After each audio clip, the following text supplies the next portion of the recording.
later on we're getting the info first. I'm Gayle Carley. I like to say Gayle Hall-Carley to keep my family name. I am running for Ward 5 City Council. I'm currently an ANC commissioner as well as mental health outreach coordinator. I see it's a lot of changes going on here in Ward 5. Actually, a parking garage. I just found I had to do a parking garage.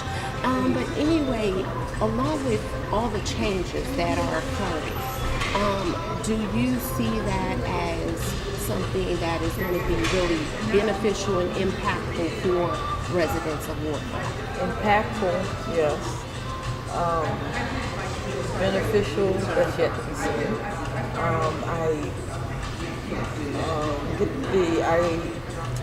As I move around in the community in Ward 5, I don't see too many people that are thrilled with the idea because they were not included. They feel that they're excluded. We're getting people displaced.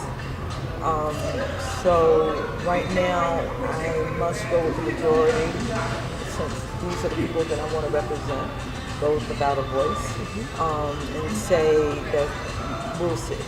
We'll see what happens from here. Kind of ties into a quote I saw on your site. The change we need, the voice we deserve. Yes. Okay, so the changes as far as education, because I see also that's one of your platform purposes. Do you see any real changes that the students are benefiting from right now? Ooh, well, I mean, as it relates to even their books, attending class, because I even know from one of the reports the attendance was kind of low. A lot of plans are coming now to make changes in the system. it would appear that way, would it? Yes, but so what do you find to be kind of the disconnect, shall we say? I think the disconnect is not putting the students first. And yes, it's a business to some degree, and maybe because they're not running it like a business with the children as the people we need to be serving. Right now, as far as Ward 5, I know we have two schools that have the lowest reading score in Ward 5. And I am a proactive person. So when I hear something like that, I'm always, what can I do? What can we do? And so what I did was I reached out and asked, how can I help? So I tutor every Tuesday. And I advocate for others to tutor as well. If we can get our children to reading level by the 4th grade, there's a very small chance that they will go from high school to prison. But we got to get them on reading level by 4th grade. I think we need to change the system. It needs to be reformed. We need to have a superintendent of the school.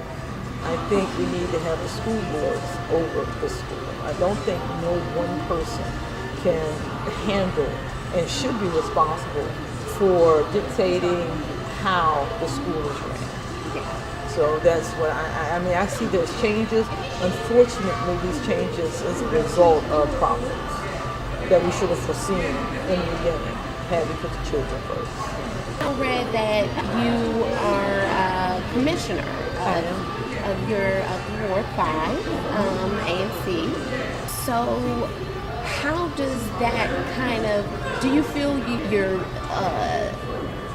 running for council of Ward 5 right now kind of helps transition for that position, or do you feel that that was just kind of a building point, a starting point for, just to help get the community just kind of where they need to be?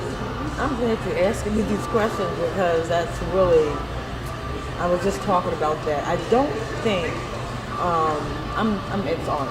Okay. So in the military, we're taught that when you are ready for the next level, you're already performing at the next level. So yes, as an ANC commissioner, I think that was a starting point. However, I am not just limited to my ANC area. So while I am doing and serving my constituents, I'm also tutoring in a school that's not even in my ANC. I'm also working down there at the shelters regularly. I advocate every year to get scholarships for the kids in the area that's going from high school to college. I also serve to Ward 5 residents. I do shut-ins on Thanksgiving Day. I serve dinners for shut-ins. So I think, and I help people with safety issues in their areas outside of my ANC, and they reached out to me because they said, we heard you are proactive, that we just don't want to write a resolution or legislation, but you're about, actually getting out there and hitting the ground and literally engaging with the residents. And so I think that, is what prepares you to say, you know what, you're already performing at that level. You've already proven that you are ready to be the next city council. But right now, I want to talk about safety. We're living in a city that, as we can see, is constantly changing, constantly developing. However, the safety portion is there, but it's not, I guess, something that is really enforced, maybe only when it becomes an issue for a certain demographic of people probably in the area. So can you just share with us a little bit of the plans for everyone to feel safe in their community, regardless of, their color, regardless if, you have subsidized housing or you pay mortgage or, just safety as a collective for the whole community. On your platform, safety is one of your key components as well. So just share with us a little bit about that. I think it's going to take a collective effort, not just from the police, but from the residents. And believe it or not, I think that all the development that's going on, all these plans, it leaves out the next generation. They're feeling helpless. And I think we need to address that, because this is what keeps them huddled and keep them, feeling like, wow, they don't care about us. We need to take matters into our own hands. I mean, wrong, I don't condone it at all. When I was called by some seniors, I was contacted by some seniors, not in my single member district, in another single member district.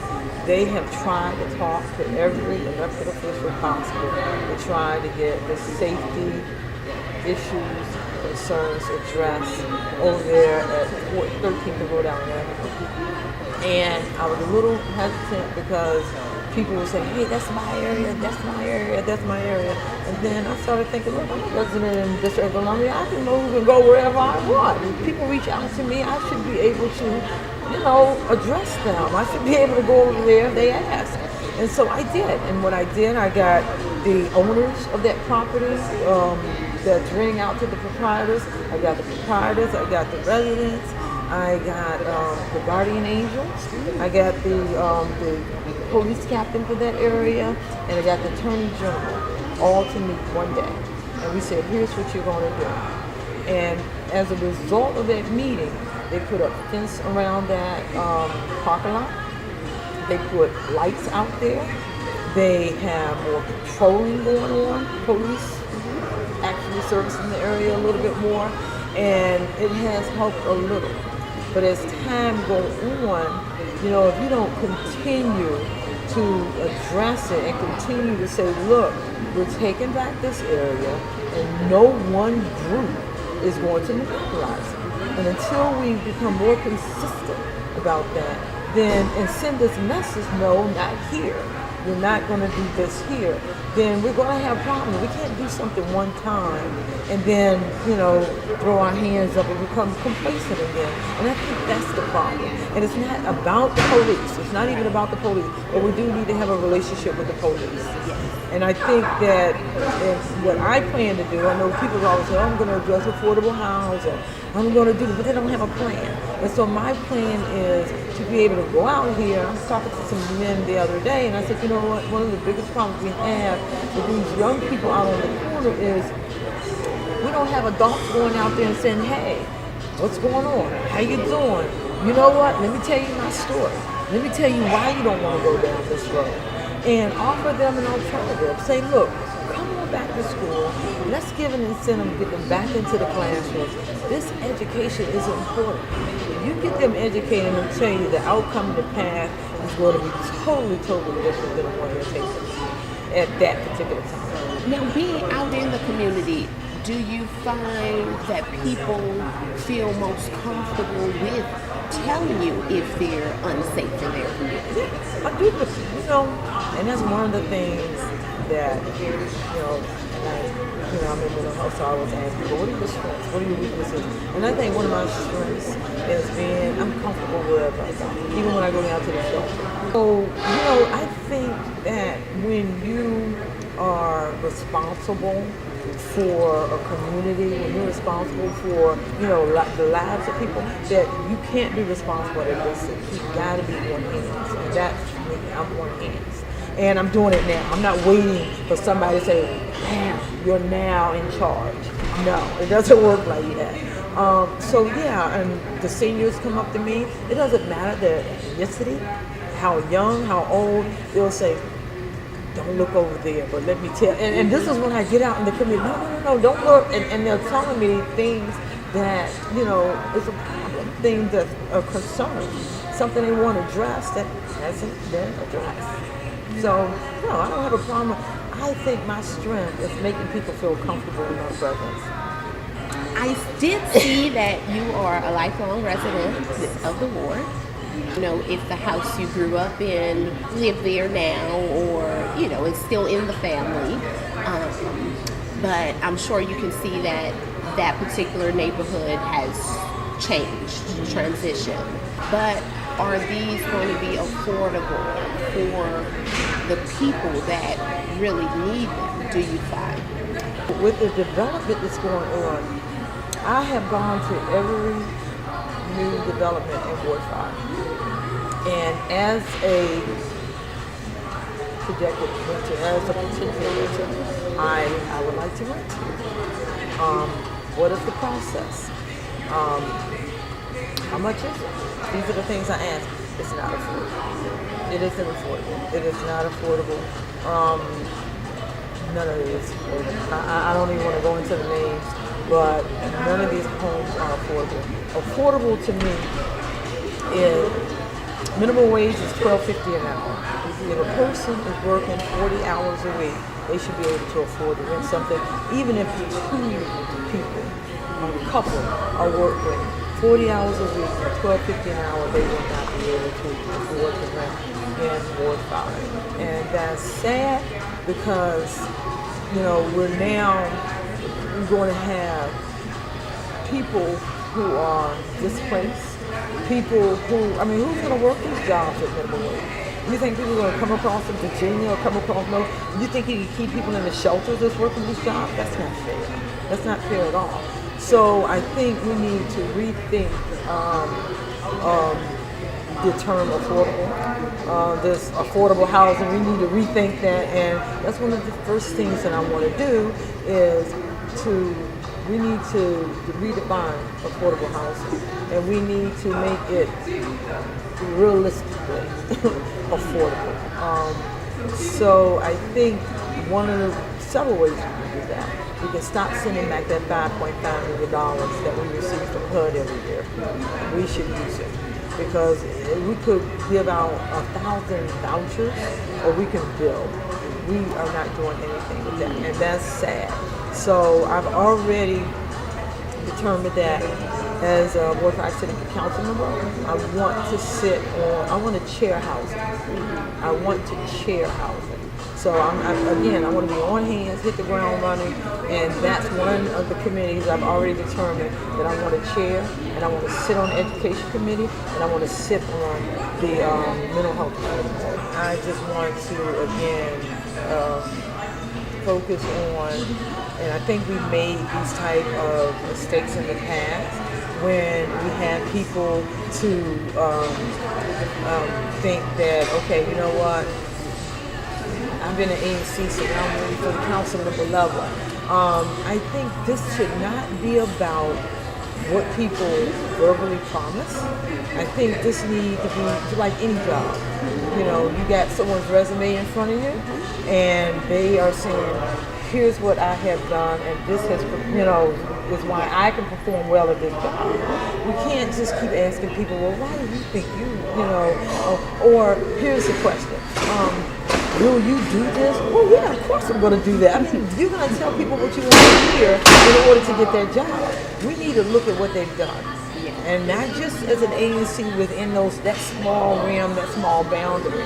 We need to look at what they've done out in Ward 5. In Ward 5, not in just as an ANC commissioner, because you signed up for that. You know what I mean? So now tell me, all right, what have you done in Ward 5 as a whole outside of your community? Because that's going to determine whether you're a politician or a public servant. Election time is approaching, so you guys make the ultimate decisions.